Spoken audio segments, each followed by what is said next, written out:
ప్రపంచ ప్రఖ్యాతిగాంచిన అరసవెల్లి సూర్యనారాయణ స్వామి జయంతి వేడుకలను ఈసారి కూటమి ప్రభుత్వం వారం రోజుల పాటు నిర్వహించాలని జీవో నెంబర్ 513 జారీ చేసింది.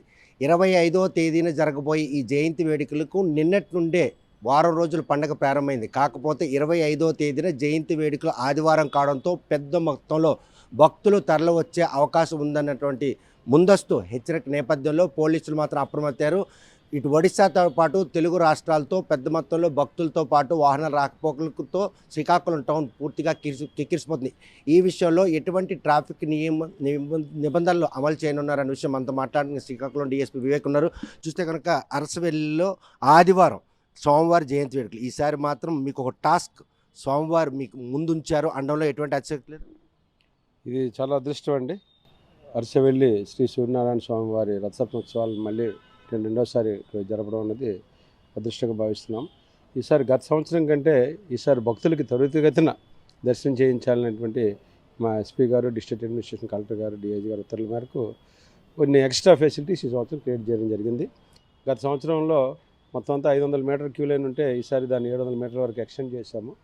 అలాగే పెద్ద తోట దగ్గర దాకా క్యూ లైన్ ఎక్స్టెండ్ చేసి పెద్ద తోట దగ్గర నుంచే 500 టికెట్లు ఉన్నవాళ్ళు, డోనార్సు, విఐపీలకు అక్కడే ఎంటర్ అయిపోతారు. టికెట్ లేకుండా ఉన్నవాళ్ళు రైట్ సైడ్ ఉచిత దర్శనంగా ఎంటర్ అవుతారు. అలాగే 100 రూపాయల కూడా రైట్ సైడ్ ఉచిత దర్శనంకి వెళ్ళిపోయి ఆ బ్రాహ్మణ వీధి అలాగూ మన వెలం వీధిలోకి కలుస్తారు అనమాట అండి.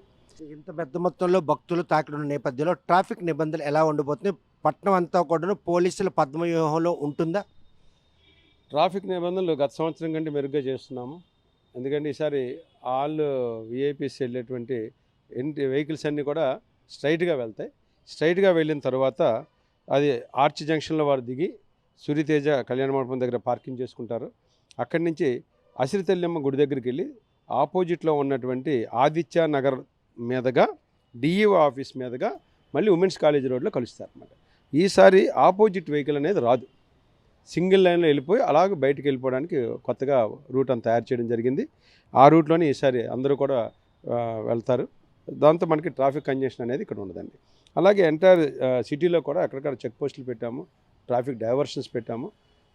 పెదపాడు నుంచి వచ్చే వెహికల్స్, అలాగే మన కొత్త రోడ్ నుంచి వచ్చే వెహికల్స్, అలాగే మన ఆర్చ్ దగ్గర నుంచి వచ్చే వెహికల్స్, అలాగే పాలిటెక్నిక్ కాలేజీ నుంచి వచ్చే వెహికల్స్ అన్నిటికి కూడా సపరేట్ రూట్స్ ద్వారా పంపిస్తున్నాము.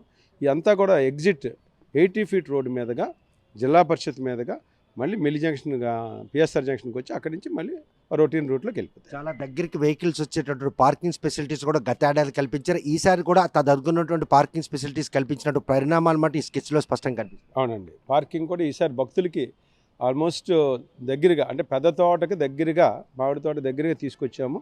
అక్కడ వాళ్ళు పార్క్ చేసుకుని త్వరితగతిన వేగంగా వెళ్ళిపోయే విధంగా మేము పెట్టాము. అలాగే ఎగ్జిట్ కూడా వచ్చిన వెంటనే వాళ్ళు పార్కింగ్లోకి వెళ్ళిపోయి అక్కడి నుంచి వాళ్ళు బళ్ళు వేసుకుని వెళ్ళిపోవడానికి నియరెస్ట్ టు ద టెంపుల్ మనం తీసుకురావడం జరిగింది. మొత్తం 6 సెక్టర్లుగా దీన్ని విభజించడం జరిగింది. ఆల్మోస్ట్ టెంపుల్లో ఎంట్రీ దగ్గర నుండి ఎగ్జిట్ వరకు కూడాను విఐపి, వివిఐపీలతో పాటు 500, 300, 100 ఫ్రీ. ఇవన్నీ కూడా ఎలా సాధ్యం? ఈరోజు ఇది ఎవరైతే సాధారణ భక్తులు శీఘ్ర దర్శన భాగ్యం కలిగి టెంపుల్ ఎంట్రీలోనే 4 క్యూ లైన్లు బ్యారిగేట్లు ఏర్పించారు. అంటే ఎంతవరకు సాధారణ భక్తులకు ఆ దృష్టి భాగ్యం కలిగే అవకాశం? గత సంవత్సరం సాధారణ భక్తుడు 45 మినిట్స్లో చేసుకున్నాడు, 1 అవర్ లోపే. ఈసారి అరగంటలోనే దర్శనం చేయడానికి లోపల గర్భగుడిలో ఫస్ట్ టైం 6 లైన్లు పెట్టాము, 6 లైన్స్. ఈ 6 లైన్స్లో కంటిన్యూగా 2 లైన్లు ఉచిత వాళ్ళకే ఉంటాయి. ఒకటి డోనార్స్, ఒకటి 500 అభిషేకం 300, ఇంకోటేమో వివిఐపీస్. ఎవరి లైన్ వాళ్ళదే, ఎక్కడ క్రిస్ క్రాస్ అనేది ఉండదు. చక్కగా ఎవరి మార్గంలోంచి వాళ్ళు వచ్చి దర్శనం చేసుకు వెళ్ళిపోవచ్చు. కాబట్టి త్వరితగతిన అవడానికి ఎక్కువ అవకాశం ఉంది. ఈ మేరకు భక్తులు వస్తారని మీరు అంచనా వేశారు. ఆదివారం స్వామివారికి ఇష్టమైనటువంటి రోజు కావడంతో భక్తులు తాకిడి మీరు అనుకున్న కంట అంచనాలు మించి వచ్చే అవకాశం కనిపిస్తుంది. తప్పకుండా ఉంటుందండి. ఆదివారం ఒకటి దేవుడికి ఇష్టమైన రోజు. అలాగే ఉచిత బస్సు సౌకర్యం కూడా ఉంది కాబట్టి మహిళలు కూడా ఎక్కువగా వస్తారు. కాబట్టి మేము దానికి తగినటువంటి ఏర్పాట్లు మా ఎస్పీ గారు ప్రత్యేకంగా చూసి ఈ క్యూ లైన్లు అన్నీ కూడా మా ఎస్పీ గారు ఆలోచన మేరకు చేయడం జరిగింది. వారు ప్రతి క్యూ లైన్లో కూడా ఉచితంగా వచ్చే భక్తులు పెద్దపీట వేశారు. ఆ రకంగా వాళ్ళకి చాలా ఫాస్ట్గా దర్శనం చేయిస్తాం. అన్నీ కూడా సిస్టమేటిక్గా ఉందండి, ఎక్కడ ఒకరికొకరు క్రాస్ అవ్వరు. చూస్తే కనుక వెహికల్ పార్కింగ్తో పాటు ఈరోజు వృద్ధులు, అదేవిధంగా వికలాంగులు వారికి మాత్రం ప్రతి ఏడాది కూడాను ఎటువంటి సౌకర్య కల్పన అంటే భద్రతా రీత్యా మీరు తీసుకున్నటువంటి చర్యలు, ట్రాఫిక్ తీసుకున్న చర్యలతో పాటు సాధారణ భక్తులు శీఘ్ర దర్శనం భాగ్యం చేయగలరు. ఈ డిజైరబుల్ కావచ్చు, వృద్ధులకు సంబంధించి సర్వీస్ లైన్ ఒకటి పెట్టామండి. ఆర్చ్ జంక్షన్ దగ్గర నుంచి, ఆ ఆర్చ్ దగ్గర నుంచి సర్వీస్ లైన్లో తీసుకొచ్చి మెయిన్ ముఖద్వారం గుండా లోపలికి తీసుకెళ్ళి దర్శనం చేయించి మళ్ళీ అలాగే మళ్ళీ సర్వీస్ లైన్లో పంపిస్తాం. అక్కడ ఇన్ఫ్రాస్ట్రక్చర్ కన్స్ట్రక్షన్ చూస్తుంటే తోట దగ్గరే భక్తులందరూ కూడా క్యూ లైన్లో అకామిడేట్ అవుతారే తప్ప ఇంకొక మార్గం లేకుండా ఒక స్టిక్ చేస్తున్నారు. ఆలయ ముఖద్వారం దగ్గర కూడా ఎటువంటి అలజడి కానీ లేకుండా ఒక వ్యూహంగా వ్యవహరిస్తారు. ఈ సంవత్సరం మన మామిడి తోట దగ్గర అందరినీ క్యూ లైన్లోకి పంపించేస్తున్నాం. ఆర్చ్ దగ్గరికి జనాలు ఓన్లీ వీవీఐపీ ఎవరికైతే పాసులు ఉంటాయో వారు మాత్రమే వస్తారు, అంతే తప్ప మిగతా వాళ్ళకి కూడా క్యూ లైన్ పెట్టాము. ప్రత్యేకంగా ప్రోటోకాల్ వీఐపీలు కాకుండా మిగతా వారి రిఫరల్ మీద వచ్చిన వీఐపీలకి సపరేట్ క్యూ లైన్ ఉంది, అందులో వాళ్ళు వెళ్ళిపోతారు. చూస్తే కనుక ప్రస్తుతం మాత్రం అరసవెల్లి సూర్యనారాయణ స్వామి ఆలయానికి రథసప్తమి పర్వదినాన్ని వచ్చే భక్తులకు అవసరమైనటువంటి ట్రాఫిక్ నిబంధనలు కావచ్చు, పార్కింగ్ నిబంధనలు కావచ్చు, ఇవన్నీ కూడా 6 సెక్టర్లుగా విభజించారు. ఆ విభజించిన నేపథ్యంలో రూట్ మ్యాప్ చూస్తే కనుక ఈరోజు పోలీసులు తీసుకున్నటువంటి ముందస్తు చర్యలు మాత్రం సాధారణ భక్తులకు శీఘ్ర దర్శన భాగ్యం కలిగేందుకు మాత్రం అవకాశం కలిగించే విధంగానే ఈ చర్యలు ఉండడంలో ఎటువంటి అత్యక్తి లేదు.